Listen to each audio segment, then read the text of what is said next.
ang dahon. Sobrang laki ng dahon. Ang cute. Ayan o. Ang dahon.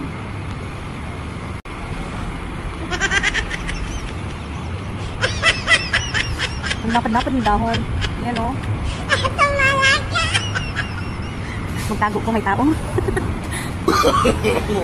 Magtago ko. Ay, nandito na yung bus. Bus, na. Ayan na ang bus. Ayan na. Hala, nahuli na ako. Wala na. Wala na ang bus. Alis. Ayun o. Kaalis lang talaga. Wala na. Bye-bye. Mag-antay na naman.